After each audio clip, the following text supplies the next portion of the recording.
നമ്മളിന്നിപ്പോൾ വന്നിരിക്കുന്നതെന്ന് പറഞ്ഞാൽ വളരെയധികം ഗുരുതരമായിട്ടുള്ള നമ്മുടെ കേരള ജനതയെ വരെ തെറ്റിദ്ധരിപ്പിച്ച് മാധ്യമങ്ങളെയും മീഡിയയെയും കോടതിയെയും പോലീസിനെയൊക്കെ തെറ്റിദ്ധരിപ്പിച്ച ഒരു സംഘടന, ഒരു വ്യാജ സംഘടനയും ഏതാനും ചില നമ്മുടെ ജീമോൻ്റെ ഏതാനും ചില പഴയകാല സുഹൃത്തുക്കൾ അവരുടെ ഒരു വ്യക്തിവൈരാഗ്യം തീർത്തതെന്ന് പറഞ്ഞാൽ ഒരു കാഴ്ചയില്ലാത്ത പെൺകുട്ടിയെ 17 വയസ്സായ പെൺകുട്ടിയെ പീഡിപ്പിച്ചു എന്ന് പറഞ്ഞിട്ടൊരു വ്യാജ പോക്സോ കേസ് ആരോപണത്തിൻ്റെ ഇരയാണ് ഈ ഇരിക്കുന്നത്. നമ്മൾ ഒന്ന് ആലോചിച്ച് നോക്കുക, നമ്മുടെ ഓരോ വ്യക്തികളും നമ്മൾ ചിന്തിക്കുക, നമുക്കിങ്ങനെ ഒരു അവസ്ഥ വന്നിരുന്നുവെങ്കിൽ. കാഴ്ചയില്ലാത്തൊരു പെൺകുട്ടിയാണ്, കാഴ്ചയില്ലാത്തൊരു പെൺകുട്ടിയെ പീഡിപ്പിച്ചു, മൃഗീയമായിട്ട് പീഡിപ്പിച്ചു എന്ന് പറഞ്ഞ് ആ കേൾക്കുന്നൊരവസ്ഥ. നമ്മളൊക്കെ ജീവിച്ചിരിക്കില്ല, നമ്മളിൽ ഭൂരിഭാഗം പേരും ജീവിച്ചിരിക്കാൻ സാധ്യതയില്ല. പക്ഷേ ഇവരുടെയൊക്കെ ഈ സമ്മർദ്ദത്തിൽ ഈ പൊതുപ്രവർത്തകൻ ഇതിനെ അതിജീവിച്ചു. എങ്ങനെയാണ് അതിജീവിച്ചതെന്ന് പറഞ്ഞാൽ പോലീസ് മാധ്യമങ്ങളിലെല്ലാം വന്നു, ഫോട്ടോയും വീഡിയോയും എല്ലാം വന്നതിൻ്റെ അടിസ്ഥാനത്തിൽ പോലീസ് അറസ്റ്റ് ചെയ്യുകയാണ്. അറസ്റ്റ് ചെയ്ത് 160 ദിവസം പോക്സോ കേസ് പ്രതിയായിട്ട് ജയിലിൽ കിടക്കുകയാണ്. ജയിലിൽ കിടന്നിട്ട് നമുക്കറിയാം, പോക്സോ കേസൊക്കെ ആണെങ്കിൽ ഒരു സ്ത്രീ പീഡനം അല്ലെങ്കിൽ ഏതെങ്കിലും ഒരു പീഡനം, സ്ത്രീകളുമായിട്ട് ബന്ധപ്പെട്ട ഒരു പീഡന കേസ് വളരെ മൃഗീയമായിട്ടാണ് പോലീസ് ഇടപെടുന്നതും ജയിലിൽ പോയി കഴിഞ്ഞാൽ സഹ തടവുകാരും വാർഡന്മാരും എല്ലാവരും ചെയ്യുന്നത്. അവരെ ആരെയും തെറ്റ് പറഞ്ഞിട്ട് കാര്യമില്ല. നമ്മളായാലും ഒരു കാഴ്ചയില്ലാത്തൊരു മകളെ പീഡിപ്പിച്ചു എന്ന് പറഞ്ഞാൽ കൈയില്ലാത്തവർ കൈ വച്ച് കെട്ടി അടി കൊടുക്കും, അതാണ് സ്വാഭാവികം.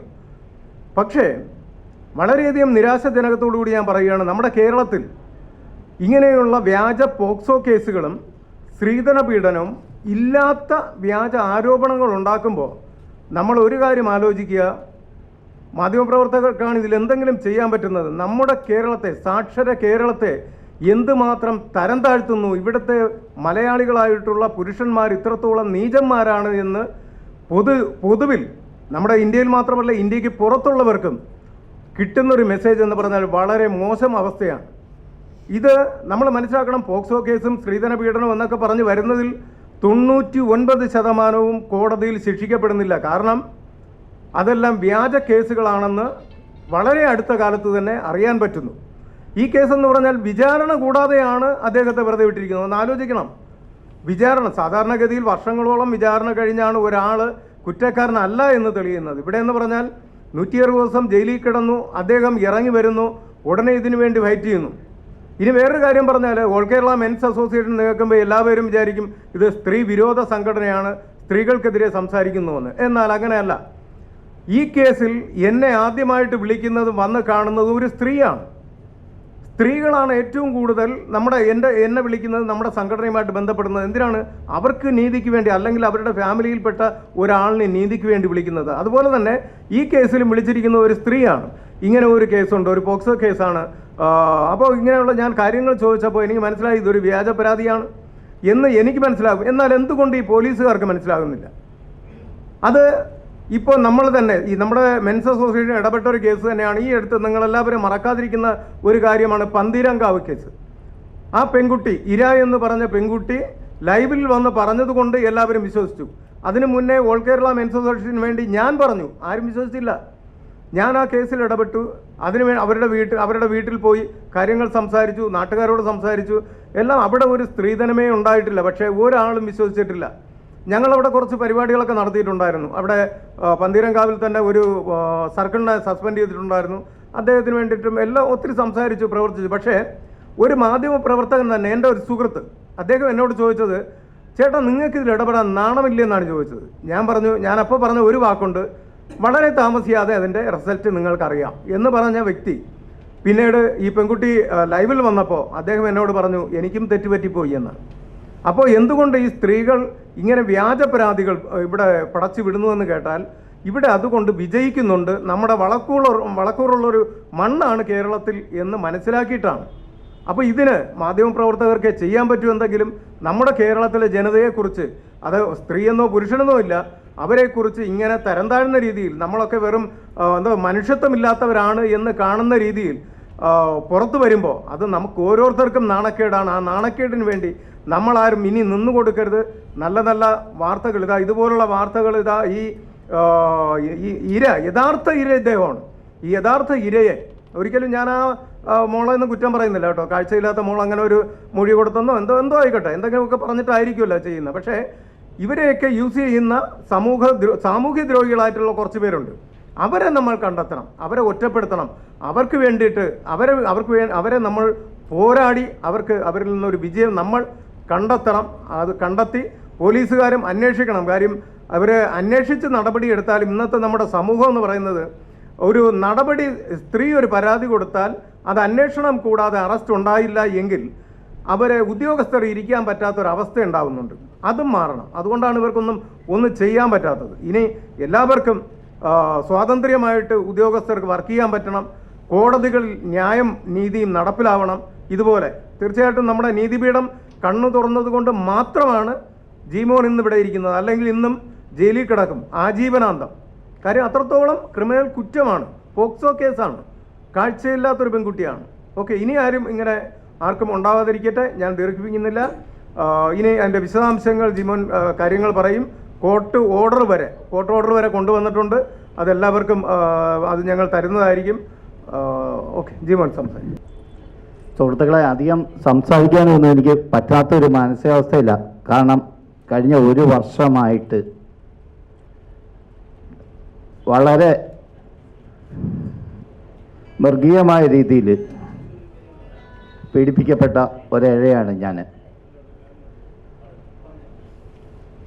160 ദിവസമാണ് ഒരു ചോദ്യം പറച്ചിലും പോലീസിനെ അറസ്റ്റ് ചെയ്ത് യാതൊരു ചോദ്യം ചോദിക്കാതെ വിയൂർ സബ് ജയിൽ റിമാൻഡ് ചെയ്യുകയാണ്. ജാമ്യം പോലും കിട്ടാതെ 160 ദിവസം കിടന്നതിന് ശേഷമാണ് എന്നെ കോടതിയിൽ ഹാജരാക്കുന്നത്. ജഡ്ജിയുടെ മുമ്പിൽ ഞാൻ എൻ്റെ സത്യം പറയുകയും ആ ജാമ്യം പോലും തരാതിരിക്കാൻ വേണ്ടി ഈ എൻ്റെ പൊതുരംഗത്തുണ്ടായ, നിങ്ങൾക്ക് എല്ലാവർക്കും അറിയാം, ഞാൻ പൊതുപ്രവർത്തകനാണ്. ഇവിടെ ഒരുപാട് ഒറ്റയാൾ സമരം കാര്യങ്ങളൊക്കെ ചെയ്തത് വഴി എനിക്ക് കുറേ ശത്രുക്കൾ ഉണ്ടാകുകയും രാഘൻ രാധാകൃഷ്ണൻ എന്ന് പറഞ്ഞ പ്രസ് മലയാളം TV എന്ന ആളുടെ നേതൃത്വത്തിലാണ് ഈ ക്രിമിനൽ ഗൂഢാലോചന നടന്നത്. തെളിവ് സഹിതം എൻ്റെ നിങ്ങൾക്ക് മാധ്യമ സുഹൃത്തുക്കളെ ഞാൻ തരാം. ഇയാൾ ഈ പെൺകുട്ടിക്ക് കാശും അതുപോലെ തന്നെ ഒരുപാട് വാഗ്ദാനങ്ങളും നൽകിയാണ് എന്നെ ഈ വ്യാജ പോക്സോ കേസ് അവരെ കൊണ്ട് കൊടുപ്പിച്ച് ഈ മൃഗീയമായ ഒരു ശത്രുക്കളോട് പോലും ഒരാൾ ചെയ്യാൻ പറ്റാത്ത രീതിയിൽ 160 ദിവസം എന്നെ ജയിലിലിട്ടത്. അങ്ങനെ ഞാൻ ജാമ്യത്തിൽ ഇറങ്ങുകയും ഞാൻ MG ശ്രീജിത്ത് എന്ന് പറഞ്ഞാൽ നമ്മുടെ സുപ്രീം കോടതി ഹൈക്കോടതി ഇപ്പോൾ പ്രാക്ടീസ് ചെയ്യുന്ന സാറിനോട് കാര്യങ്ങൾ മൊത്തം പറയും. അദ്ദേഹം പോക്സോ കോടതിയിൽ, അതായത് പെരുമ്പാവൂരാണ്, അവിടെ ഈ കാര്യങ്ങൾ ധരിപ്പിക്കുകയും കോടതിക്ക് എൻ്റെ 100% ഞാൻ നിരപരാധിയാണെന്ന് ബോധ്യമാവുകയും ഇതിലൊക്കെ ഉപരി ഈ പെൺകുട്ടിയുടെ അന്മ തന്നെയാണ് ഈ ഹൈക്കോടതിയിൽ ഈ രാഘൻ രാധാകൃഷ്ണനെതിരെ ഇവർ ഭീഷണിപ്പെടുത്തിയും പ്രലോഭിപ്പിച്ചും ആണ് ഞങ്ങളെ കൊണ്ട് ഇത് ചെയ്തതെന്ന് കരഞ്ഞുകൊണ്ട് ജഡ്ജിയുടെ മുമ്പിൽ കുറ്റമേറ്റ് പറയുകയും കോടതിക്ക് അത് പരിപൂർണ വിശ്വാസമാവുകയും എന്നെ കുറ്റപത്രം പോലും വായിക്കാതെ എന്നെ വെറുതെ വിട്ടുകയും ചെയ്തു. എൻ്റെ വിലപ്പെട്ട സമയം 160 ദിവസമാണ്. ഈ ജൂലൈ 7-ാം തീയതിയാണ് എന്നെ അറസ്റ്റ് ചെയ്തത്. അന്ന് നമ്മുടെ പ്രമുഖ ചാനൽ ഏഷ്യാനെറ്റ് ഉൾപ്പെടെയുള്ള 24 ഉൾപ്പെടെയുള്ള എല്ലാ ചാനലുകളും എന്നെ ഫോസ്കോ പ്രതിയെന്ന് ചിത്രീകരിച്ച് വാർത്തകൾ വരികയും സമൂഹ മാധ്യമങ്ങളിൽ ഓൺലൈൻ ചാനലുകളും എല്ലാം എൻ്റെ അവസ്ഥ നിങ്ങൾ ചിന്തിക്കണം. പുറത്തിറങ്ങാൻ പറ്റാത്ത ഒരു സാഹചര്യമാണ് എനിക്കുണ്ടായത്. അതിനെ ഞാൻ ധീരമായി ഫൈറ്റ് ചെയ്ത് ഞാൻ നീതി മേടിച്ച ഇതാണ്. 100% നിരപരാധിയാണെന്ന് കണ്ടെത്തി ജഡ്ജ്മെൻ്റാണിത്. ഞാൻ അനുഭവിച്ച പീഡനത്തിന് ഉടനെ തന്നെ 2 മാസം എനിക്ക് ജഡ്ജ്മെൻറ്റ് കിട്ടാൻ താമസമെടുത്തു ഇതിൻ്റെ കോപ്പി വരാൻ വേണ്ടി. പിന്നീട് DGP അടക്കം, ബഹുമാനപ്പെട്ട കേരള DGP അടക്കം ഉള്ളവർക്ക് എന്നെ കുടുക്കിയവർക്കെതിരെ പ്രതികളെ കണ്ടെത്തി അവർക്കെതിരെ ഞാൻ കേസ് കൊടുത്ത 14 ഇടങ്ങളിൽ കേസ് കൊടുത്ത തെളിവുകളാണിത്, നിങ്ങൾക്ക് പരിശോധിക്കാം. എന്നിട്ട് ഞാൻ ഈ തെളിവുകൾ 1 മാസമായിട്ടും എനിക്ക് അനുകൂലമായ ഒരു നടപടി ഉണ്ടാകാതിരുന്നപ്പോൾ അവരെ അന്വേഷിക്കുന്നെന്നാണ് പറഞ്ഞത്. അവരെ ഒരിക്കലും ഞാൻ കുറ്റം പറയാം, അവർക്ക് അന്വേഷിക്കാൻ 2-3 മാസമൊക്കെ എടുക്കുമായിരിക്കും. എന്നിട്ട് ഞാനത് ഹൈക്കോടതിയിലും കൂടെ കേസ് ഫയൽ ചെയ്ത് MG ശ്രീജിത്ത് സാറ് വഴി എന്നെ ഒരു അനിയനായി കണ്ട് അദ്ദേഹം എൻ്റെ ഈ കേസിൽ ഇടപെടുകയും അദ്ദേഹം ഹൈക്കോടതിയിൽ കേസ് ഫയൽ ചെയ്യുകയും ചെയ്തിട്ടുണ്ട്. ഈ രാഘൻ രാധാകൃഷ്ണൻ പറഞ്ഞ ആള് കഴിഞ്ഞ 3 വർഷമായിട്ട് അപവാദ ന്യൂസ് എനിക്കെതിരെ ചെയ്യുകയും കേരള ബഹുമാനപ്പെട്ട മുഖ്യമന്ത്രിയുടെയും വീണ ജോർജിൻ്റെയും സുപ്രസിദ്ധ ഗുണ്ടയാണെന്ന് വരെ പറഞ്ഞുകൊണ്ട് എന്നെ അവമാനിപ്പിക്കുകയും ഞാൻ അതിനെതിരെ കേസ് കൊടുക്കുകയും ചെയ്തിട്ടുണ്ടാണ്. എൻ്റെ സ്വന്തം മോളെ പോലും ഞാൻ പീഡിപ്പിച്ചു, എൻ്റെ ഭാര്യയുടെ ബന്ധുവിനെ പോലും പീഡിപ്പിച്ചു. ഞാൻ എൻ്റെ NTR നാട്ടിലെ ഒരു വ്യാപാരിയുടെ മകനാണ്, സുപ്രസിദ്ധ കുടുംബത്തിൽ പറഞ്ഞ ഒരു വ്യാപാരിയുടെ മോനാണ്. എന്നെ കൂലിപ്പണിക്കാരൻ്റെ മോനായിട്ട് ഇവിടെ ഇരുന്ന് ഇതേ പ്രസ് ക്ലബ്ബിൽ തന്നെ ഇരുന്ന് എനിക്കെതിരെ ഒരുപാട് ആരോപണങ്ങൾ അദ്ദേഹം ഉന്നയിച്ചു. അദ്ദേഹം ഗുണ്ടാ ലിസ്റ്റിൽ വന്നിട്ടുള്ള ആളാണ്. അദ്ദേഹം 14 ക്രിമിനൽ കേസിൽ 14 കേസുകളിൽ പെട്ട ആളാണ്, പോലീസിൻ്റെ നോട്ടപ്പുള്ളിയാണ്. ആ അദ്ദേഹമാണ് ഇവിടെ ഇരുന്ന് എനിക്ക് മാധ്യമ ധർമ്മത്തെക്കുറിച്ച് ഒന്നും അറിയത്തില്ല, സംസാരിക്കാനൊന്നും അറിയത്തില്ല എന്നൊക്കെ പറഞ്ഞ് ഒരുപാട് വീട് കയറിയ ആക്രമണവും കട കയറിയ ആക്രമണവും സ്ത്രീകളെ അപകീർത്തിപ്പെടുത്തലും ഈ കഴിഞ്ഞ ആഴ്ചയിലും FIR അയാളുടെ പേരിൽ ഉണ്ടായതാണ്. ഇതെല്ലാം നിങ്ങൾക്കറിയാവുന്ന കാര്യങ്ങളാണ്. ഇങ്ങനെയുള്ള സാമൂഹിക ദ്രോഹികൾക്കെതിരെ അതിശക്തമായ നടപടി കേരള പോലീസ് കൈക്കൊണ്ട് എനിക്ക് നീതി തരണമെന്ന് അപേക്ഷിച്ചുകൊണ്ട് നിങ്ങൾ ഇത് വലിയൊരു വാർത്തയാക്കി സമൂഹത്തിൽ ജനങ്ങളിൽ എൻ്റെ ഇതുപോലുള്ള ഒരു ഇനി ഒരിക്കലും ഉണ്ടാകല്ല്, സമൂഹത്തിൽ ഉണ്ടാകല്ല് എന്ന് എനിക്ക് കാരണം ഞാൻ അനുഭവിച്ച വേദന അത്രമാത്രമാണ്. അതുകൊണ്ട് നിങ്ങളെല്ലാം പരിപൂർണമായിട്ട് സഹകരിച്ചുകൊണ്ട് ഇതൊരു നല്ലൊരു വാർത്തയാക്കി പുറം ലോകത്ത് എൻ്റെ നിരപരാധിത്വം തെളിയിക്കണമെന്ന് അപേക്ഷിച്ചുകൊണ്ട് ഞാൻ നിർത്തുകയാണ്. നന്ദി, നമസ്കാരം.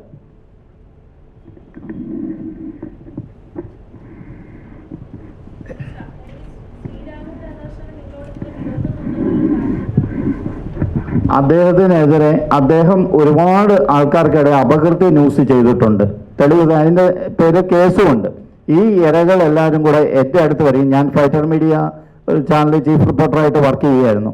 ആ സമയം ഇതേ പ്രസ് ക്ലബ്ബിൽ പ്രസ് മീറ്റ് വിളിക്കുകയും അവർക്ക് എതിരെ ഞാൻ അവർക്ക് അനുകൂലമായിട്ട് ന്യൂസ് ചെയ്ത് ഈ രാഘൻ രാധാകൃഷ്ണൻ ചെയ്ത എല്ലാ കള്ളത്തരങ്ങളും പുറം ലോകത്തെ അറിയുകയും ചെയ്തതിൻ്റെ വൈരാഗ്യമാണ് എന്നോട് ഈ കാണിച്ചത്. അതിനു മുമ്പും എനിക്കെതിരെ അപകീർത്തി ന്യൂസ് ചെയ്തിട്ടുണ്ട്.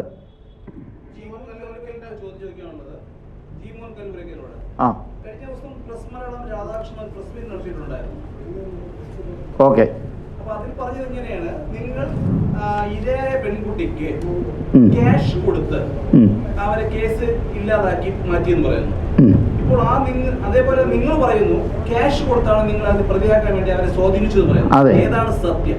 കാശ് കൊടുത്ത് അവരാണ് പെൺകുട്ടിയെ സ്വാധീനിച്ച് ഈ കള്ളക്കേസ് ഉണ്ടാക്കിയെന്ന് ആ പെൺകുട്ടി തന്നെ കേസ് നടക്കുമ്പോൾ തന്നെ ബഹുമാനപ്പെട്ട ഹൈക്കോടതി കേസ് കൊടുത്തിട്ടുണ്ട്, ബഹുമാനപ്പെട്ട DGPക്ക് കേസ് കൊടുത്തിട്ടുണ്ട്. അതിൻ്റെ എല്ലാ തെളിവുകളും എൻ്റെ കയ്യിലുണ്ട്. അപ്പം നിങ്ങൾക്ക് അനുമാനിക്കാം ഞാനാണോ കാശ് കൊടുത്ത് അതോ രാഘൻ രാധാകൃഷ്ണനാണോ എന്ന്. തെളിവ് എൻ്റെ കയ്യിൽ ഇരിക്കുകയാണ്.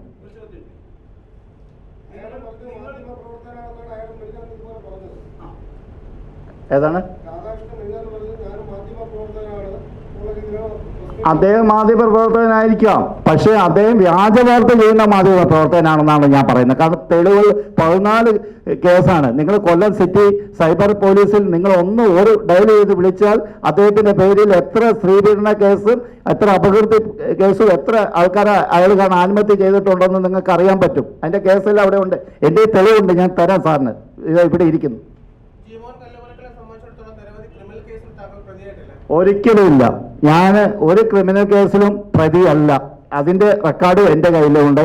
ഇതെല്ലാം ഞാൻ ഈ ഒരു പൊതുപ്രവർത്തനമാണ്. ഞാൻ ഒരുപാട് സമരം ചെയ്തിട്ടുണ്ട്. അതിൻ്റെ 100 രൂപ 500 രൂപ പെറ്റി അടിച്ചതിൻ്റെ കേസാണ് ഈ പറയുന്ന ക്രിമിനൽ കേസ്. ജഡ്ജ്മെന്റ് എൻ്റെ കയ്യിൽ ഇരിപ്പുണ്ട്. അതിൻ്റെ എല്ലാം കോപ്പി ഞാൻ എല്ലാത്തിൻ്റെയും നിങ്ങൾ ചോദിക്കുന്ന എല്ലാം തെളിയിക്കാൻ ഇതാ ഇവിടെ വെച്ച് ഞാൻ സന്നദ്ധനാണ്. ഞാൻ അതെല്ലാം കൊണ്ടുവന്നിട്ടുണ്ട്. എന്ത് ചോദ്യം ചോദിച്ചാൽ അതിന് വ്യക്തമായ മറുപടിയും വ്യക്തമായ തെളിവോടുകൂടിയാണ് ജീവൻ കല്ലൂരക്കൽ സംസാരിക്കുന്നത്. രാഘൻ രാധാകൃഷ്ണൻ പറയുന്ന പോലെ തെളിവില്ലാതെ ചുമ്മാ പാട്ടാളമല്ല.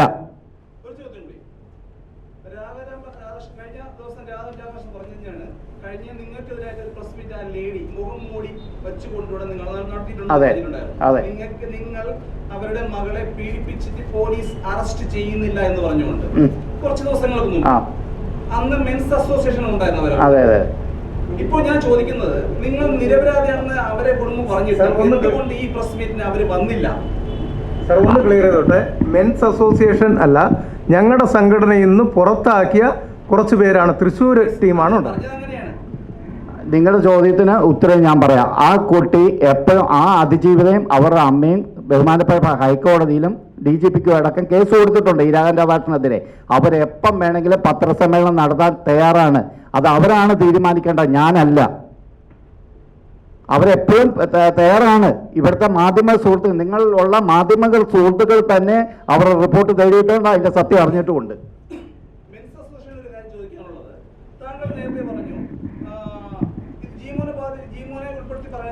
എന്നാൽ എന്റെ ചോദ്യമാണ്, കണ്ണ് കണ്ടുകൂടാത്ത ഒരു കുട്ടിയെ ഇങ്ങനെ ഒരാൾ അച്ഛന്റെ പ്രായമുള്ള കുട്ടി പീഡിപ്പിക്കുമോ എന്ന് ചോദിച്ചു. പക്ഷെ ഇവിടെ 75-80 വയസ്സായ പ്രായമായ അമ്മമാരെ ഓരോരുത്തർ പീഡിക്കുന്നു. അപ്പോൾ പോലീസ് കേസ് രജിസ്റ്റർ ചെയ്യുന്നു. അപ്പോൾ അങ്ങനെ അതിന്റെ അടുത്ത് പോലീസ് കേസ് രജിസ്റ്റർ ചെയ്യുമ്പോൾ അതൊക്കെ ചെയ്തല്ല കള്ളക്കേസാണെന്നാണ് പോലീസ് ചെയ്തിരുന്നത്. ഒരിക്കലുമല്ല. ഇതിൽ ഞാൻ പറഞ്ഞതെന്ന് പറഞ്ഞാൽ, ഇന്ന് നമ്മുടെ കേരളത്തിൽ നടക്കുന്നതിൽ 99% വ്യാജ കേസുകളും 1% മാത്രമേ സത്യസന്ധമായിട്ടുള്ളൂ. തീർച്ചയായിട്ടും അമ്മമാരെയോ കുഞ്ഞുമക്കളെയോ പീഡിപ്പിച്ച് കഴിഞ്ഞാൽ തീർച്ചയായിട്ടും പോക്സോ വകുപ്പ് പ്രകാരം കേസ് എടുക്കണമെന്ന് തന്നെയാണ് ഞങ്ങളുടെ നിലപാട്.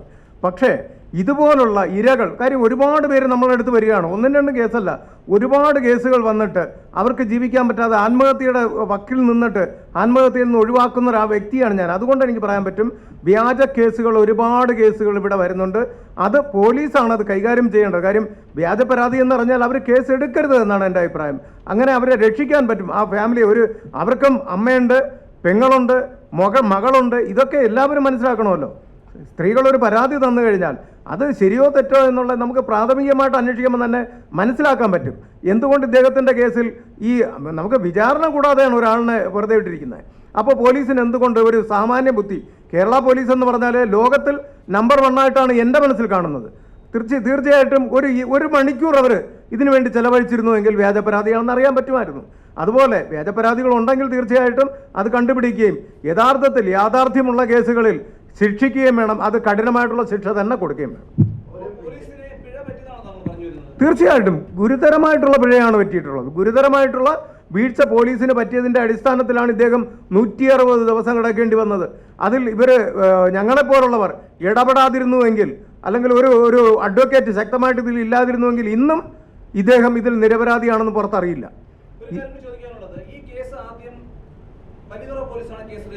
അതെ,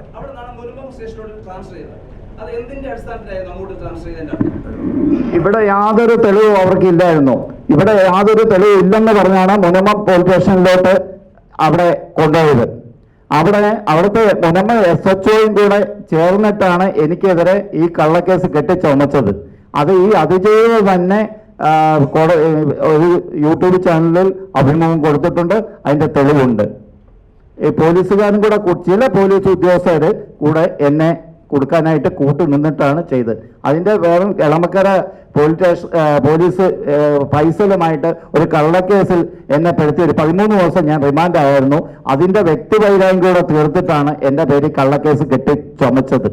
ഈ അതിജീവിക്കുകയും മോക്കും ഇതിനു മുമ്പ് ഞാൻ പല സഹായങ്ങളും ചെയ്തു കൊടുത്തു. ഒരു സഹോദരി എന്ന നിലയിൽ മുതുകാട് സാറിൻ്റെ അവിടെ ഞാൻ അഡ്മിഷൻ മേടിച്ചു കൊടുത്തിട്ടുണ്ട്. ഇതെല്ലാം ഞാൻ ചെയ്ത ഉപകാരമല്ലാതെ ഒരു ദ്രോഹം ഞാൻ അവർക്ക് ചെയ്തിട്ടില്ല.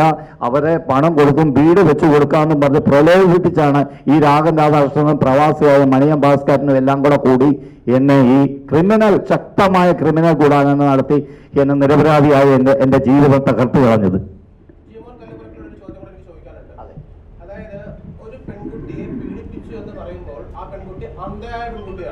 അപ്പോൾ ജഡ്ജ് മൊഴിയെടുത്ത സാഹചര്യത്തിൽ പോലീസ് സർജനും അതേപോലെ തന്നെ പോലീസ് ഫോട്ടോഗ്രാഫറും ഉണ്ടായി. അവർക്ക് ശക്തമായ തെളിവുകൾ ഉണ്ടായതിനു ശേഷം മാത്രമാണ് അവർ FIR രജിസ്റ്റർ ചെയ്തത്. ഇത് താങ്കൾ നിഷേധിക്കുന്നുണ്ടോ? അതോ അവർ ചെയ്തിരിക്കുന്നത് തെറ്റാണെന്ന് എനിക്ക് തോന്നുന്നുണ്ടോ? അവര് കള്ളമല്ലേ പറഞ്ഞിരിക്കുന്നത്. അവര് പറയുന്ന മുനമ്പത്ത് ഒരു ഹോട്ടൽ റൂമിൽ വെച്ച് 1 മണിക്ക് 4 മണിക്ക് ഇടയ്ക്ക് ഈ സ്ത്രീ കുളിക്കാൻ കയറിയ ആ 10 മിനിറ്റ് സമയം, അതായത് 5 മിനിറ്റോ 10 മിനിറ്റോ ഒരു സ്ത്രീക്ക് കുളിക്കാൻ വേണ്ട സമയം, 14 വയസ്സുള്ള അവരുടെ സഹോദരൻ ആ ബെഡിൽ ഉറങ്ങിക്കിടക്കുമ്പോൾ ഈ സഹോദരിയെ ഞാൻ ക്രൂരമായി ബലാത്സംഗം ചെയ്തെന്നാണ് ഇവർ മൊഴി കൊടുത്തിരിക്കുന്നത്. അതെങ്ങനെ പറ്റും? അത് ചെയ്യാവുന്ന കാര്യമാണോ? നിങ്ങൾ തന്നെ പറയും. അതിലൊരു കളവില്ലേ? അത് അവർ തന്നെ സത്യം വെളിപ്പെടുത്തിയിട്ടുണ്ട്. രാഘവൻ രാധാകൃഷ്ണനും മുനമ്പ് SHOയും കൂടെ ഈ സ്ത്രീയെ കള്ളക്കേസ് കൊടുക്കുമെന്ന് തന്നെ ഭീഷണിപ്പെടുത്തി മൊഴി പറയിപ്പിച്ചതാണെന്ന് ഇവർ തന്നെ പറഞ്ഞിട്ടുണ്ട്. അതിന്റെ തെളിവും ഹൈക്കോടതി കൊടുത്ത കേസും DGPക്ക് കൊടുത്ത കേസിന്റെ പകർപ്പും എന്റെ കയ്യിരിപ്പുണ്ട്. ഇപ്പോൾ ഈ രാഘവൻ രാധാകൃഷ്ണനെതിരെ താങ്കൾ പല രീതിയിലും പല പ്രചരണങ്ങൾ നടത്തുന്നുണ്ട്. ഇദ്ദേഹം പല കേസിലും പ്രതിയാണ്, ഇദ്ദേഹം അങ്ങനെ ചെയ്തു ഇങ്ങനെ ചെയ്തു പറയുന്നുണ്ട്. താങ്കൾ ഇപ്പോൾ ഹൈക്കോടതിയിൽ നിന്ന് കിട്ടിയ ഓർഡറിനകത്ത് ഈ പറയുന്ന രാഘവ് രാധാകൃഷ്ണന്റെ പേര് വിമർശിക്കുന്നുണ്ടോ? ഉണ്ട്. ഹൈക്കോടതിയിൽ നിന്ന് പറയുന്ന ഓർഡറിൻ്റെ അകത്ത് ആദ്യം കൊടുത്ത ഓർഡറിൻ്റെ അകത്ത് രാഘവൻ രാധാകൃഷ്ണന്റെ പേരും ഇതെല്ലാം പരാമർശിക്കുന്നുണ്ട്. അവൻ പ്രതിയാണ്. അവൻ പ്രതി എന്ന് പറഞ്ഞു കഴിഞ്ഞാൽ ശ്രീ രാഘവൻ രാധാകൃഷ്ണനാണ് ഇതിന്റെ പിന്നിൽ കളിച്ച് കൊട്ടേഷൻ കൊടുത്ത് ബാക്കിയുള്ള അല്ലമീൻ, അതുപോലെ ബൈജു, മണിയൻ ഭാസ്കരൻ ഇവരെല്ലാവരും കൂടെ ചേർത്ത് ശക്തമായ രീതിയിൽ ക്രിമിനൽ ഗൂഢാലോചന നടത്തിയെന്നുള്ള ഹൈക്കോടതി പ്രൊട്ടക്ഷൻ ഓർഡർ വരെ രാഘവൻ രാധാകൃഷ്ണനിൽ നിന്ന് അവരെ കൊല്ലുമെന്ന് പേടിച്ച് മേടിച്ചു വെച്ചിരിക്കുക. അതിന്റെ എല്ലാം തെളിവ് ഞാൻ തരാം. ഒരു ചോദ്യം കൂടി ഉള്ളത്, താങ്കൾ ജയിലിൽ നിന്ന് മോചിതനായ ശേഷം കൊല്ലം കളക്ടറേറ്റിന് മുന്നിൽ താങ്കൾ സമരം ചെയ്തു, രാഘവൻ രാധാകൃഷ്ണനെ പ്രതിയാക്കണം എന്ന് ആവശ്യപ്പെട്ടുകൊണ്ട്. അത് ശരിയാണോ? ശരിയാണ്. ഈ രാഘവൻ രാധാകൃഷ്ണനെ പ്രതി ഒരുപാട് കേസ് എഫ്ഐആറിന്റെ കോപ്പിയാണ് എൻ്റെ കയ്യിൽ ഇരിക്കുന്നത്. ഇത്രയും ക്രിമിനലായ ഒരു പ്രതിയെ, അതായത് ഒരു നിരപരാധിയെ 160 ദിവസം കള്ള പോക്സോ കേസ് ജയിലിലാക്കിയ ആളാണ്.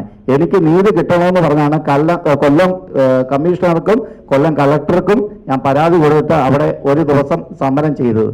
അതുപോലെ തന്നെ പിന്നീട് വേറെ എന്തെങ്കിലും ഉണ്ടോ ചോദിക്കാൻ?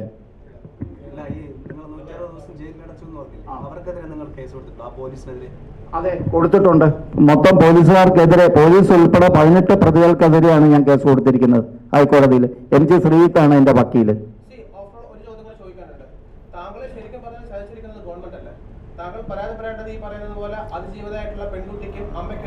ഗവൺമെന്റ് ആണെന്ന് ഞാൻ പറയുന്നില്ല. കാരണം ഇവര് കള്ള തെളിവുകൾ ഉണ്ടാക്കിയാണല്ലോ ഗവൺമെന്റിനെ കൊണ്ട് ചെയ്യിപ്പിച്ചത്. അതിൽ സ്വാധീനം ചെലുത്തി ചില പോലീസുകാരുടെ സഹായത്തോടെയാണ് എന്നെ കള്ളക്കേസ് കൊടുക്കുകയും. അത് ഗവൺമെന്റിന്റെ കുറ്റം പറഞ്ഞിട്ട് കാര്യമില്ല. പക്ഷെ ഞാൻ കിടന്ന് എൻ്റെ വിലപ്പെട്ട സമയം, എൻ്റെ മാനഹാനി, പത്രങ്ങളിൽ വന്ന വാർത്ത, എൻ്റെ ജീവിതം തകർന്ന് അതിനൊക്കെ ഒരു പങ്ക് ഗവൺമെന്റിനുണ്ട്. സർക്കാർ നഷ്ടപരിഹാരം എനിക്ക് തരാൻ ബാധ്യസ്ഥനാണ്.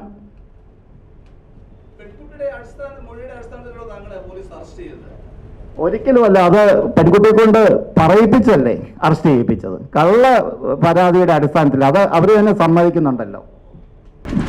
ഒരു ജെനുവിൻ കേസാണ് എന്ന് അത് മനസ്സിലാകുകയും ചെയ്തു. അതിൽ പറയാനുള്ള കാര്യം ഇവരെല്ലാം പറഞ്ഞതാണ്. ഒരു സാധാരണ മനുഷ്യൻ എന്ന നിലയിൽ, ഒരു പുരുഷൻ എന്ന നിലയിൽ ഒരു പോയിന്റ് എനിക്ക് പലപ്പോഴും തോന്നിയിട്ടുള്ളത്, ഇവർക്ക് ഈ നഷ്ടപ്പെട്ട ജീവിതത്തിൻ്റെ സമയം, ഇവർക്ക് ലഭിച്ച അപമാനം, ഇവരുടെ വീട്ടുകാരനുഭവിച്ച ദുഃഖം, ഇത്തരം കാര്യങ്ങളൊന്നും ആരും കാണുകയോ കേൾക്കുകയോ ചെയ്യുന്നില്ല എന്നുള്ളതാണ്. അതിവിടെ ഇരിക്കുന്ന പ്രത്യേകിച്ച് മാധ്യമപ്രവർത്തകരടക്കം എനിക്കെതിരെ ഇങ്ങനെ ഒരു ആരോപണം വന്നിരുന്നു. ശബരിമല കേസിൻ്റെ ഏറ്റവും മൂർധന്യാവസ്ഥയിലാണ് വന്നത്. ഇന്ന് മീഡിയക്കാരെല്ലാം എന്നെ വലിയ സപ്പോർട്ട് ചെയ്യാൻ സന്തോഷം. അപ്പോൾ എന്താ ആരോപണം എന്ന് കേൾക്കുമ്പോഴാണ് എൻ്റെ രസം. എൻ്റെ സുഹൃത്തിനോട് വേറൊരാൾ പറഞ്ഞു എന്ന് ഫേസ്ബുക്കിൽ ഒരാൾ പേരില്ലാതെ എഴുതി. ഇതാണ് സംഭവിച്ചത്. അതായത് വ്യക്തി പറഞ്ഞു എന്നല്ല, ഈ വ്യക്തിയുടെ സുഹൃത്തിനോട് ഒരാൾ പറഞ്ഞു എന്ന് വേറൊരാൾ ഫേസ്ബുക്കിൽ പേരില്ലാതെ എഴുതി. അപ്പോൾ എന്താ പറ്റുക?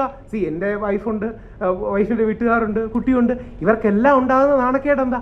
അപ്പം പെട്ടെന്ന് എല്ലാവരും ഈസി ആയിട്ട് രാഹുൽ ഈശ്വർ, മീറ്റു, ഇപ്പോൾ അല്ലെങ്കിൽ വേറെ ഏതെങ്കിലും കേസ്, ഇത് ആർക്കെതിരെയും വരാമെന്നുള്ളതാണ് പ്രശ്നം. ഇപ്പം സാധാരണ കോടതിയിലൊക്കെ ഇരിക്കുന്നവർ ആദ്യം കാണുമ്പോൾ ഈ വനിതാപക്ഷമാണെന്ന് കാണിക്കാൻ കൈയടിക്ക് വേണ്ടി ചെയ്യും. പക്ഷേ നമ്മുടെ സാക്ഷാൽ ചീഫ് ജസ്റ്റിസിന് ഈ കേസ് വന്നപ്പോൾ പുള്ളി എന്താ ചെയ്തത്? അദ്ദേഹം പറയുകയുണ്ടായി, എൻ്റെ ജീവിതത്തിൽ ഞാനൊരു മിഡിൽ ക്ലാസ്സുകാരനാണ്. ഇന്ത്യയുടെ ചീഫ് ജസ്റ്റിസായ രഞ്ജൻ ഗൊഗോയിയാണ് പറയുന്നത്, എൻ്റെ ജീവിതത്തിൽ ഞാൻ ഇതുവരെ അഭിമാനം മാത്രമേ സമ്പാദിച്ചിട്ടുള്ളൂ, ആ അഭിമാനം കൂടി ഇല്ലാതാക്കാൻ ഞാൻ സമ്മതിക്കില്ല എന്ന് പറഞ്ഞ് പുള്ളി ആ കേസ് സ്വന്തമായിട്ട് എടുത്ത് കേട്ടു. അത് ശരിയല്ല എന്നുള്ള വേറൊരു കാര്യം. പക്ഷേ സ്വന്തമായിട്ട് പൊള്ളുമ്പോഴേ ആ വിഷയം അറിയൂ. ഇതേപോലെ 1-2 ഞാൻ തന്നെ ഇടപെട്ട ഈ സിനിമാ മേഖലകളിലെ വലിയ ആൾക്കാർ, ആരുടെയും പേര് പറയുന്നില്ല, സിനിമാ മേഖലയിലെ വലിയ ആൾക്കാരുടെ കേസ്, അല്ലെങ്കിൽ ഈ അടുത്തിടയ്ക്ക് ഒരു പ്രമുഖ ഡയറക്ടർക്കെതിരെ ഇതേപോലൊരു കേസ് വരികയുണ്ട്. അപ്പം ഈ പോക്സോ കേസാകട്ടെ, പീഡന കേസാകട്ടെ, ഈസിയായി ആർക്കും ആരേക്കും പണി കൊടുക്കാൻ കഴിയുന്ന ഒരു രീതിയിലേക്ക് കൊണ്ടുവരും. എനിക്ക് തോന്നുന്നു അവിടെയാണ് സ്നേഹത്തിനെ പോലുള്ളവരുടെയും ഇത്തരം സംഘടനകളുടെയും പ്രസക്തി. ഇത് കാണുന്ന പുരുഷൻ ഭയങ്കരമായിട്ട് ഒറ്റപ്പെടും. നമുക്കൊരു ചമ്മലും മടിയാണ്. എനിക്ക് ഇന്നും ഓർമ്മയുണ്ട്, എൻ്റെ മുത്തശ്ശിയൊക്കെ എന്നെ ഡിഫെൻഡ് ചെയ്യാൻ വന്നിരുന്നു. എൻ്റെ മുത്തശ്ശിക്ക് 80 വയസ്സാണ് പ്രായം. അപ്പോൾ എനിക്ക് മുത്തശ്ശിയോട് ചെന്ന് പറയാനൊരു മടി. അതായത് എൻ്റെ വീട്ടിൽ അമ്മയും മുത്തശ്ശിയെല്ലാം താമസിക്കുന്ന വീട്ടിലാണ് ഒരാൾ ആരോപണം ഉന്നയിക്കുന്നത്, ഇയാൾ എന്നെ എവിടെ കൊണ്ടുപോയി എന്തോ ചെയ്യാൻ ശ്രമിക്കുന്നു. അപ്പം എനിക്ക് എങ്ങനെയാണ് ഇത്രയും പ്രായമായ സ്വന്തം മുത്തശ്ശിയോടോ അമ്മയോടോ പോയി പറയാൻ കഴിയുക? പക്ഷേ അവർ തിരിച്ചറിഞ്ഞ അമ്മയും മുത്തശ്ശി എൻ്റെ വൈഫും വന്ന് എന്നെ സപ്പോർട്ട് ചെയ്തു. കാര്യം ഞങ്ങളുടെ വീട്ടിൽ ഒരുപാട് പേരുള്ളതാണ്. അപ്പം ഒരുപാട് പേരുള്ള ഈ വീട്ടിലേക്ക് ഈ വ്യക്തിയെ ഒറ്റയ്ക്ക് വിളിച്ചുകൊണ്ട് വന്നു എന്ന് കള്ളം പറയാൻ എളുപ്പമല്ലേ? സ്വന്തം പേര് പോലുമല്ല. അപ്പം മാധ്യമങ്ങളോടുമുള്ള, പ്രത്യേകിച്ച് ഓൺലൈൻ ബാക്കി മാധ്യമങ്ങളോടും, മെയിൻ മുഖ്യധാര, ഓൺലൈൻ അടക്കമുള്ള എല്ലാ മാധ്യമങ്ങളും റിക്വസ്റ്റ്, ഇത്തരം കാര്യങ്ങൾ വരുമ്പോൾ ആണിനെ തേജോവധം ചെയ്യാൻ എളുപ്പമാണ്. അതുകൊണ്ട് ഇപ്പോൾ ആ സജഷൻ പറഞ്ഞു തരില്ല. ഞങ്ങൾ ലോക്സഭയിലടക്കം ഈ വിഷയം ഉന്നയിച്ചു. ഒറ്റ റിക്വസ്റ്റേ ഉള്ളൂ, ഒറ്റ റിക്വസ്റ്റാണ് അതിൽ പറയാൻ കഴിയുന്നത്. ഇപ്പം അതിജീവിതയുടെയോ അല്ലെങ്കിൽ ഈ ഇരയുടെയോ പേര് പറയാറില്ല. ഇതേപോലെ ആരോപണ വിധേയനായ വ്യക്തി കോടതി കുറ്റക്കാരനാണെന്ന് കാണുന്നത് വരെ അയാളുടെ പേരും പറയരുത്. കോടതി ഇയാളെ ശിക്ഷിച്ചു എന്നിരിക്കട്ടെ, എന്നാ പേര് പറയുന്നത് കുഴപ്പമില്ല. കോടതി ഇയാളെ കുറ്റക്കാരനാണെന്ന് ശിക്ഷിക്കുന്നത് വരെയെങ്കിലും പറയണം. ഇതിപ്പം പോലീസ് കേസ് പോലും കൊടുക്കണ്ട, വെറുതെ വീട്ടിലിരുന്ന് ഫേസ്ബുക്കിലിരുന്ന് ഇന്ന് ദേഷ്യം തീർക്കാനായിട്ട് ഒരാൾ എഴുതിയാൽ അപ്പം പ്രശ്നക്കാരായി. അവിടെയാണ് അതിൻ്റെ പ്രശ്നം. പോലീസ് കേസ് പോലും കൊടുത്ത് റിസ്ക് എടുക്കണ്ട. പോലീസ് കേസ് പോലും കൊടുക്കാതെ വീട്ടിൽ ഇരുന്ന് ഒരാളോട് ദേഷ്യം തീർക്കാൻ ഫേസ്ബുക്ക്. അപ്പോൾ ഈ കേസിൻ്റെ ഡീറ്റെയിൽസ് നിങ്ങളൊരു പറഞ്ഞു കാണും. വേറെ 4 പേർ പുള്ളിക്ക് പണി കൊടുക്കാനായിട്ട് ഇയാളെ കൊണ്ട് പറയിച്ചതാണ്. ഇനി ഈ പറയിക്കുക പോലും വേണ്ട, ഒരു സാധനം കൊണ്ടുപോയിട്ട് എഴുതി ഒപ്പിട്ടിങ്ങി തരാൻ പറഞ്ഞാൽ പറ്റുന്നത് ഇവരുടെ ജീവിതത്തെ ബാധിക്കുകയാണ്. ഇവർക്ക് ജോലി കിട്ടുന്നില്ല. പറഞ്ഞു വന്നല്ലോ, ഇതേപോലെ ടെക്നോ പാർക്കിലെ 2 പേർക്കെതിരെ ഇതേപോലെ വ്യാജ ആരോപണം വന്നു. ഈ കഴിഞ്ഞ മാസം അവിടെ നടക്കാനിരുന്ന പരിപാടി ഇയാളാണ് ഓർഗനൈസ് ചെയ്യുന്നതെന്ന് കണ്ട് അത് ടെക്നോ പാർക്ക് ക്യാൻസൽ ചെയ്തു.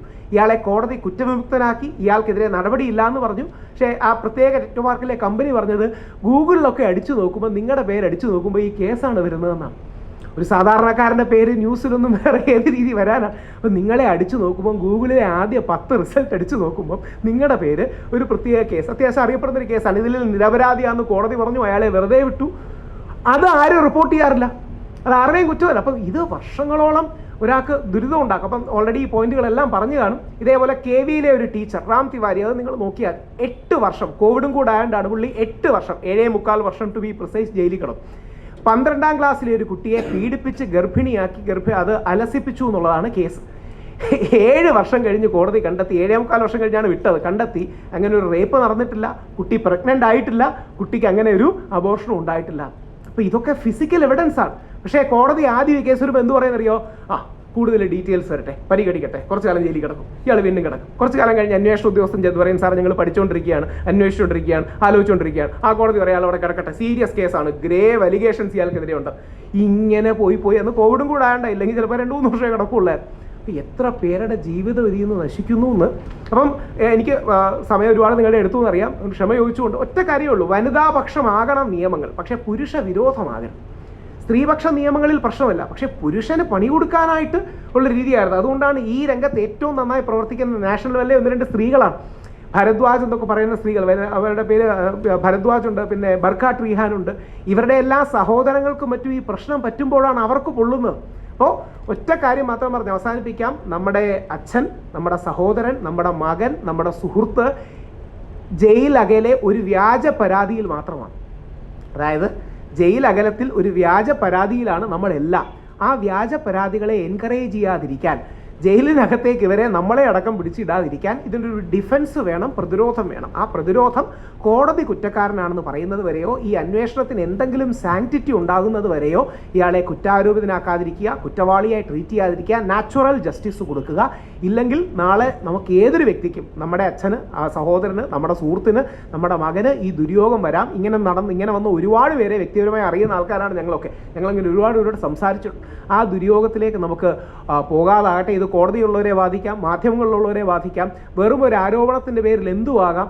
അപ്പം ആരുടെയും കുറ്റമല്ലായിരുന്നു. അത്യാവശ്യം അറിയപ്പെടുന്ന വ്യക്തിയാണ്. ഇദ്ദേഹം ഒരു കുട്ടിയും തമ്മിൽ ബന്ധമുണ്ടായിരുന്നു, ഫിസിക്കൽ റിലേഷൻഷിപ്പ് അടക്കം ഉണ്ടായിരുന്നു. ഈ കുട്ടിയും ഇദ്ദേഹം തമ്മിൽ തെറ്റി. അപ്പോൾ ആ പെൺകുട്ടി കൊണ്ട് കോടതിയിൽ പോലീസിൽ പരാതി കൊടുത്തു, ഇവൻ എന്നെ റേപ്പ് ചെയ്തു എന്ന് പരാതി കൊടുത്തു. പയ്യൻ അറസ്റ്റിലായി, 2 ആഴ്ച ജയിലിൽ കിടന്നു. അതിനുശേഷം കേസ് വ്യാജമാണെന്ന് പോലീസിന് മനസ്സിലായി, കൺസെൻറ്റ് മനസ്സിലായി, വാട്സപ്പിൻ്റെ സാധനങ്ങൾ മനസ്സിലായി. ഇതെല്ലാം കൊണ്ട് അവനെ കോടതി അവസാനം യാതൊരു പ്രശ്നവുമില്ലാതെ വെറുതെ വിട്ടു. ടെക്നോ പാർക്കിൽ ഒരു പരിപാടി വന്നു. അപ്പം ടെക്നോ പാർക്കിലെ ഒരാൾ ഇവൻ്റെ പേര് സെർച്ച് ചെയ്ത് നോക്കിയപ്പോൾ അത്യാവശ്യം അറിയപ്പെടുന്ന ഒരുത്തനാണ്. വന്ന ന്യൂസ് മുഴുവൻ പോലീസ് അറസ്റ്റ് ചെയ്തു. ഇവൻ മുഖം ഇങ്ങനെ താത്തി നിൽക്കുന്നത്, അങ്ങനെയാണല്ലോ നമ്മുടെ ആൾക്കാർ കൊടുക്കും. അപ്പോൾ അങ്ങനത്തെ ഫോട്ടോസൊക്കെ കടുപ്പിച്ച് കൊടുക്കും. നമ്മുടെ വിജയവ അല്ലെങ്കിൽ ഒരു കേസ് വന്നപ്പോൾ ഏതോ സിനിമയിൽ പുള്ളി വില്ലനായി നിൽക്കുന്ന പിക്ചറാണ് ഫുൾ. അത് കണ്ടാൽ ഇപ്പം ഇയാൾ റേപ്പ് ചെയ്യാൻ നിൽക്കുന്നതാണെന്ന് തോന്നും. ഇയാൾക്ക് ഭാര്യയും കുട്ടികളൊക്കെ ഉള്ളതാണ്. അവർ പരസ്പര സമ്മതത്തോടുകൂടി ഏതെങ്കിലും സെക്ഷൽ ആക്ടിവിറ്റിയിൽ അല്ലെങ്കിൽ എന്തെങ്കിലും ബന്ധത്തിൽ ഏർപ്പെട്ടിട്ടുണ്ടെങ്കിൽ അത് മറ്റൊരു ചോദ്യമാണ്. അത് വേണോ വേണ്ടയോ എന്നൊക്കെ അവർക്ക് തീരുമാനിക്കാം. പക്ഷേ അത് കഴിഞ്ഞ് ഇയാൾ കുറ്റക്കാരനാകുകയും ഇയാൾ മാത്രം ജീവിതത്തിൽ പ്രശ്നമാകുകയും ചെയ്യുന്നത് വലിയൊരു ഇഷ്യൂ അല്ലേ? അതായത് ഇന്നത്തെ കാലത്ത് പഴയ പോലെയല്ല, പലരും 18 വയസ്സിന് മേലുള്ളവരോ അല്ലെങ്കിൽ അല്ലാത്തവരോ കൺസെൻറ്റ് അടക്കമുള്ള കാര്യങ്ങളിൽ പരസ്പര ഉഭയകക്ഷി സമ്മതപ്രകാരം പോകുന്നുണ്ട്. അപ്പോൾ ഇതിന് കുറച്ചു നാളം കഴിഞ്ഞാൽ പെൺകുട്ടിക്ക് ദേഷ്യമാവും. എന്നിട്ട് അല്ലെങ്കിൽ ഈ അടുത്തിടയ്ക്ക്, ഞാൻ പേര് പറയേണ്ട ശരി നിങ്ങൾക്ക് അറിയായിരിക്കും, ഒരു ഡയറക്ടർ, വളരെ അറിയപ്പെടുന്ന സിനിമകൾ എടുത്തൊരു ഡയറക്ടർ ഒരു 3 ആഴ്ചയോ 4 ആഴ്ചയോ മുമ്പ് അദ്ദേഹത്തിന് കോടതിയിൽ നിന്ന് യാതൊരു അറസ്റ്റും ഇല്ലാതെ അദ്ദേഹത്തിന് ജാമ്യവും മറ്റും ലഭിക്കുകയുണ്ടായി. എന്താ വെറുതെ ഈ കുട്ടിക്ക് ഏതെങ്കിലും സിനിമയിൽ അവസരം കൊടുത്തു കാണില്ല, അല്ലെങ്കിൽ എന്തെങ്കിലും പറഞ്ഞ കാര്യത്തിൽ തെറ്റും. ഇനി അതുപോലെ വേറൊരു വലിയ കാര്യമാണ് ഈ വർഷങ്ങളോളം പീഡിപ്പിച്ചു. 7 വർഷം ഒരാളെ പീഡിപ്പിച്ചു. നിങ്ങൾ തന്നെ ഒന്ന് ആലോചിച്ച് നോക്കണം, എങ്ങനെയാണ് ഒരാളെ 7 വർഷം പീഡിപ്പിക്കാൻ പറ്റുക? 7 വർഷം ഒരാളുമായിട്ട് ബന്ധം ഉണ്ടാകാം, പക്ഷേ 7 വർഷം എങ്ങനെയാണ് ഒരാളെ പീഡിപ്പിക്കാൻ പറ്റുക? അപ്പോൾ ഇതാണ് അതിൻ്റെ ഒരു ഇത് എനിക്ക് തോന്നുന്നു ടോവിനെയാണെന്ന് തോന്നുന്നു, ടോവിനെയും നമ്മുടെ ഐശ്വര്യയും കൂടെ ആ സിനിമയിൽ പറയുന്നത് പോലെ, അതായത് ഈ പെൺകുട്ടി പറയുകയാണ്, അതായത് ഈ സെക്സ് റിലേഷൻഷിപ്പ് അല്ല, sex is not a promise for marriage എന്ന് പറഞ്ഞാൽ അത് പുരോഗമനവാദമാണ്. അത് ടോവിന് പറഞ്ഞാൽ ടോവിനും അകത്താണ്. അതായത് അത് ഐശ്വര്യ എന്ന് പറയുന്ന ആ സിനിമയിലെ character sex is not a promise for marriage എന്ന് പറഞ്ഞാൽ പുരോഗമനം, നവോത്ഥാനം, നിങ്ങൾ മുമ്പോട്ട് പോകുന്നു, അത് പെൺകുട്ടിയുടെ സ്വാതന്ത്ര്യമാണ്. ഇത് തന്നെ പയ്യൻ പറയുകയാണെങ്കിൽ, അല്ലെങ്കിൽ പയ്യൻ ഇതേപോലെ പറയുകയാണെങ്കിൽ പയ്യനെ അറസ്റ്റ് ചെയ്യാനുള്ള വകുപ്പാണ്. അതാണ് അതിൻ്റെ ഗ്രാവിറ്റി.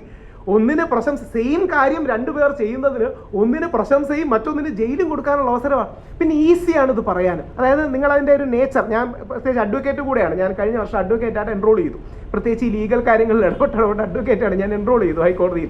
അപ്പോൾ എന്താന്ന് പറഞ്ഞാൽ നമ്മൾ കോടതിയിൽ ഒരു വാദം ചെന്ന് പറയുകയാണ്, സാർ വിവാഹ വാഗ്ദാനം നൽകി പീഡിപ്പിച്ചു. അപ്പോൾ കോടതിക്ക് പറയാൻ കഴിയുന്ന ഏക കാര്യം എന്നാ പ്രത്യേകിച്ച് പബ്ലിക് പ്രശ്നം കൂടെ ഉള്ളതുകൊണ്ട് എന്നാൽ കുറച്ചു നേരം ജയിലിൽ കിടക്കട്ടെ, നമുക്ക് ഇതിൻ്റെ കേസ് ബാക്കിയാകാം. പക്ഷേ ഇവൻ ജയിലിൽ കിടക്കട്ടെ എന്ന് പറഞ്ഞാൽ ഇവൻ്റെ ശമ്പളം, ഇവൻ എന്തായാലും അവിടെ ജോലി പോവും, ഇവൻ്റെ ശമ്പളം പോവും, ഇവന് തിരിച്ചു തന്നാൽ പെട്ടെന്ന് സ്ഥലത്ത് ജോലി കിട്ടാൻ പാടില്ല, ഇവനുണ്ടാകുന്ന മാനസികാഘാതം, ഇവൻ്റെ വീട്ടുകാർക്കുണ്ടാകുന്ന നാണക്കേട്, ഇവൻ്റെ മക്കളുണ്ടെങ്കിൽ മക്കൾ സ്കൂളിൽ പോകുന്നതിൻ്റെ പ്രശ്നം, ഇതെല്ലാവരും പ്രോമിനൻ്റായി ഫോട്ടോ അടക്കം കൊടുക്കുകയും ചെയ്യും. എന്നിട്ട് പ്രശ്നമെന്ന് പറഞ്ഞാൽ ഇവൻ നിരപരാധിയാണെന്ന് കണ്ട ഒരു വാർത്ത പോലും കൊടുക്കില്ല.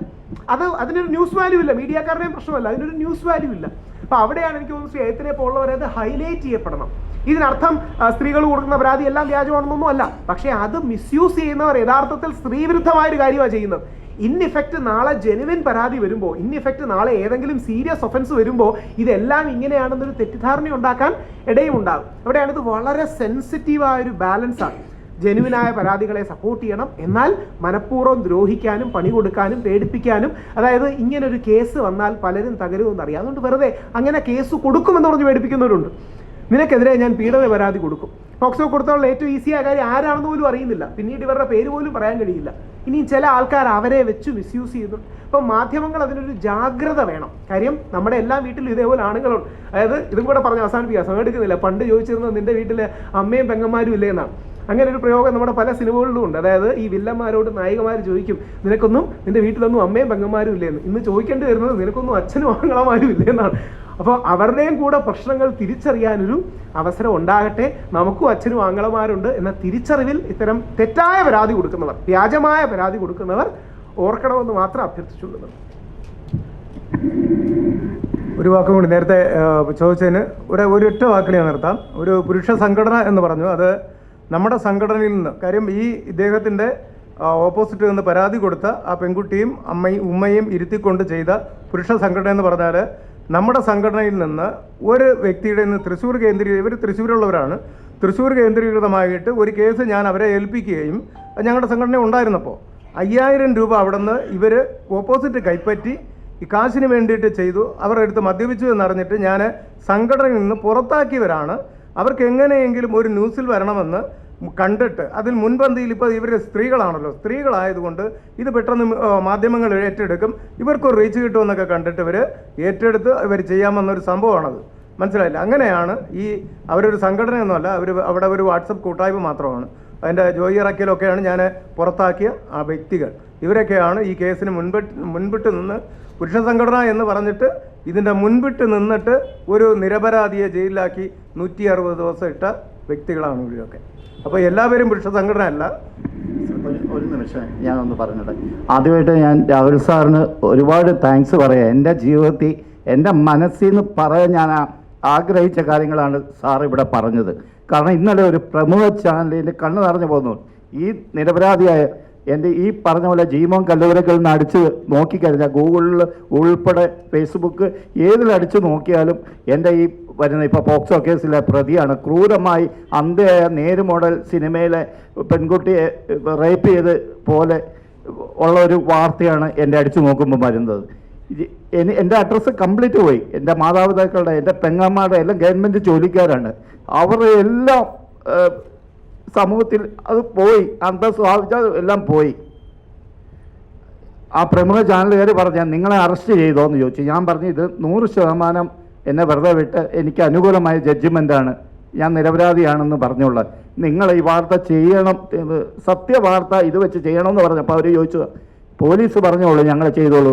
നിരവധി തവണ ഈ കുട്ടിയെ ഞാൻ ബലാത്സംഗം ചെയ്തെന്നാണ് ഈ ചാനൽ ഞാൻ പേര് പറയുന്നില്ല, പറയണമെന്നുണ്ട്, പക്ഷേ ഓൺലൈനില്ല, പ്രമുഖ ചാനൽ പ്രമുഖ ചാനലിൽ നിന്ന് കിട്ടിയ അനുഭവമാണ്.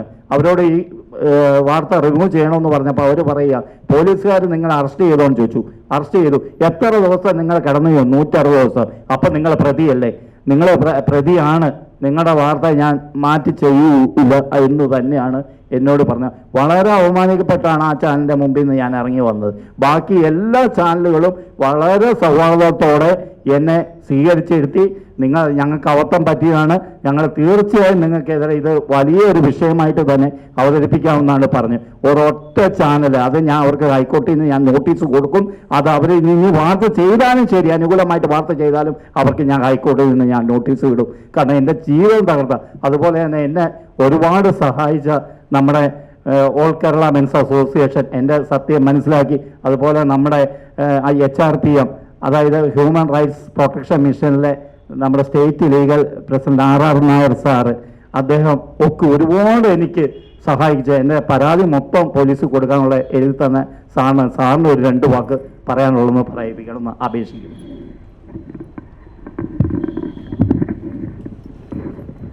നമസ്കാരം.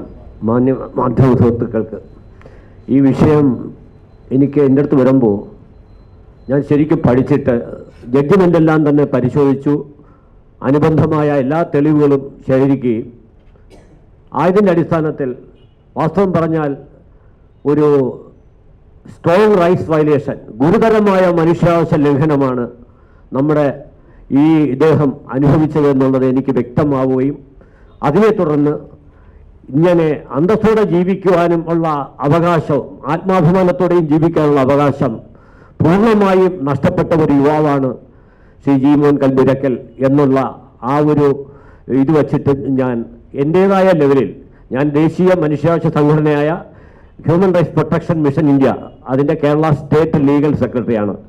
ഞാൻ ഒത്തിരി വിഷയങ്ങളിൽ കേരളത്തിൽ കഴിഞ്ഞ 15 വർഷത്തോളം വിവിധ അംഗീകാരങ്ങൾ നേടിക്കൊണ്ട് പ്രവർത്തിച്ചുകൊണ്ടിരിക്കുന്ന ഒരു വ്യക്തിയാണ്. അദ്ദേഹം ആത്മഹത്യയുടെ വക്കിൽ നിൽക്കുമ്പോഴാണ് എന്നെ സമീപിക്കുന്നത്. അദ്ദേഹത്തിൻ്റെ ഉമ്മ എന്നോട് പറഞ്ഞു, അദ്ദേഹം ആത്മഹത്യ ചെയ്യാതെ സാറിന് വരുമ്പോൾ സാറ് ഒന്ന് സഹായിച്ചു കൊടുത്താൽ മാത്രം മതി, അത്രമാത്രം എനിക്കിനി ജീവിച്ചിട്ട് കാര്യമില്ല, എൻ്റെ മോൻ ഏത് സമയം ആത്മഹത്യ ചെയ്യും, അത് ട്രെയിനിൻ്റെ മുമ്പിലോ അല്ലെങ്കിൽ വിഷം കഴിച്ചോ ആണ് സാറേ എന്ന് അത് പൊട്ടിക്കരഞ്ഞുകൊണ്ട് ഒരിക്കൽ പറയുകയുണ്ടായി. ഞാനും അദ്ദേഹത്തെ പോലെ ഒരു മകനാണ്, എനിക്ക് 3 സഹോദരിമാരുണ്ട്, അദ്ദേഹത്തിന് അതുപോലെ 3 സഹോദരിമാരുള്ള ആള്. കുടുംബത്തിൽ നാണം കെട്ടു, പൊതുജനസമക്ഷം നാണം കെട്ടു. ഇനി ഞാൻ ജീവിച്ചിരിക്കുന്ന എന്തിനു സാറേ? സാറിന് എനിക്കൊരു ഉപകാരവും ചെയ്യാൻ വേണ്ട, അത്രമാത്രം ചെയ്തിട്ടും ഫലമില്ല. ഭരണ സർക്കാരുകളും ഉദ്യോഗസ്ഥന്മാരും കൂടി ചേർന്ന ഈ ഗുരുതരമായ മനുഷ്യാവകാശ ലംഘനമാണ്. എനിക്ക് നീതി തേടി പോയി കഴിഞ്ഞാൽ വീണ്ടും ശത്രുവാക്കപ്പെടും, സാർ എന്നെ സഹായിക്കേണ്ട എന്ന് പറഞ്ഞു. ഞാൻ പറഞ്ഞു, ഒരിക്കലും അങ്ങനെയില്ല. ഞാൻ എൻ്റെ മാറോട് ചേർത്ത് വിളിച്ചുകൊണ്ട് സഹജീവികളായ വ്യക്തികളോട് കാരുണ്യം കാണിക്കണമെന്നുള്ള ഇന്ത്യൻ ഭരണഘടനയുടെ അന്തസ്സോടുള്ള ജീവിക്കാനുള്ള 19 മുതൽ 21 അനുച്ഛേദം അതിപ്രാധാന്യം നൽകി ഉള്ളതാണ്. അതനുസരിച്ചാണ് ഞാൻ ജീവിക്കുകയും പ്രവർത്തിക്കുകയും ചെയ്യുന്നത്. ഇത് എൻ്റെയും കൂടി വിഷയമായിട്ട് കണക്കിലെടുത്തുകൊണ്ട് സമൂഹത്തിൽ ഞാൻ അദ്ദേഹത്തിന് പഴയ നഷ്ടപ്പെട്ട പ്രതാപം വീണ്ടെടുത്ത് കൊടുക്കണം എന്നുള്ള ചിന്താധാരയിൽ ഒരു സീനിയർ സിറ്റിസൺ കൂടിയാണ് ഞാൻ. അപ്പോൾ ആ രീതിയിൽ ഞാൻ ഇടയ്ക്ക് ആക്സിഡൻ്റ് ആയി കിടന്നപ്പോൾ പോലും ഈ വിഷയം കൈകാര്യം ചെയ്തുകൊണ്ട് എല്ലാവിധ തെളിവുകളും ശേഖരിച്ചുകൊണ്ടും ഈ ഡിപ്പാർട്ട്മെന്റ് തലത്തിൽ രഹസ്യ അന്വേഷണ നിരീക്ഷണം നടത്തിയപ്പോൾ ബഹുമാനപ്പെട്ട കോടതി കുറ്റപത്രം പോലും വായിക്കാതെ ഇദ്ദേഹത്തിന് വിടുകയും, ദിനേശൻ പിള്ള എന്ന ജഡ്ജി, എനിക്ക് ഒരുപാട് ജഡ്ജിമാരുമായിട്ട് ആ രീതിയിൽ പോലും ഞാൻ അന്വേഷണം നടത്തിയപ്പോൾ 100% വിമുക്തനായ അദ്ദേഹമാണ്. ഒരിക്കലും ഇങ്ങനൊരു പോക്സോ കേസ് പ്രതിയെ ഇന്ത്യയിൽ ഒരിടത്തും വെറുതെ വിട്ടിട്ടില്ല. അത്രമാത്രം വളരെ ദയനീയമായ രീതിയിൽ ബഹുമാനപ്പെട്ട കോടതിക്ക് പോലും വേദന തോന്നിക്കൊണ്ട് വെറുതെ വിട്ട ഒരു കേസിലെ കക്ഷിയാണ്. അത് ആ തീവ്രത ആത്മാർത്ഥമായി ഉൾക്കൊണ്ടുകൊണ്ടാണ് അദ്ദേഹത്തിന് ഞാൻ ഈ രീതിയിലുള്ള സേവനങ്ങൾ ചെയ്തുകൊണ്ടിരിക്കുന്നത് എന്നുകൂടി എൻ്റെ പ്രിയപ്പെട്ട മാധ്യമ സുഹൃത്തുക്കളായ സഹോദരി സഹോദരന്മാരോട് ഞാൻ അഭ്യർത്ഥിച്ചുകൊണ്ട് നിർത്തുന്നു. നന്ദി, നമസ്കാരം.